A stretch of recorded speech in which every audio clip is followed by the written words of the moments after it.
Maghahatid muna tayo ng ulam ni Mother. At lalakarin na lang natin. Ito. Okay. Tama yung init. Oo. Habang tayo naglalakad. Yan yung ating mga tanim. Ayan. Malapit lang itong sa amin. Gaganda ng mga alugbati ni Bayaw. Oo. Ito mga talbos. Ayun, okra, na-harvestan na yan. May panibagong tanim rito sa Bayaw na hindi ko. Ito patola, yung lalagay dyan, patola. Ito, hindi ko alam kung ano to, sili. Ay, hindi, spinach. Mahal yan. Mahal yan, spinach yan. At ito na, dito na tayo sa malapit sa amin.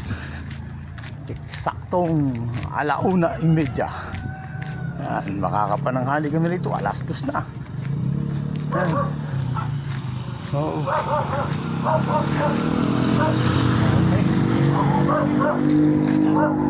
At wala mo. Hindi na ako pasok ma. Oo. May sabaw dito, no? Lagay mo na lang sa ano. May kanin naman dyan, no? Okay. Ayan, at balik tayong kantin. Ayan. Ayun.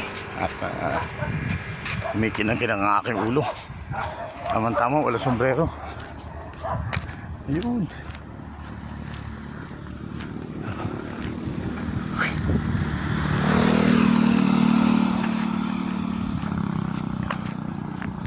Ganda talaga nitong tanim na okra ba yun? Mga na-harvest na yan. Every other day. Baka medyo mahal pa ngayon ang okra. Doon sa akin di pa ako nakapagtanim ng mga ibang tanim. Ito na-harvest na yan.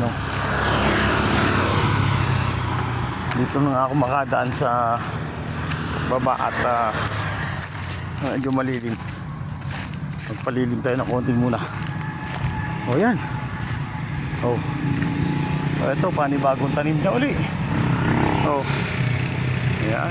Alam mo pagka masipag ka lang magtatanim kahit ano. Ayan balik ulit tayo sa kantin. Okay.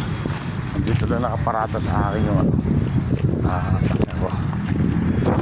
Okay. Okay, bye.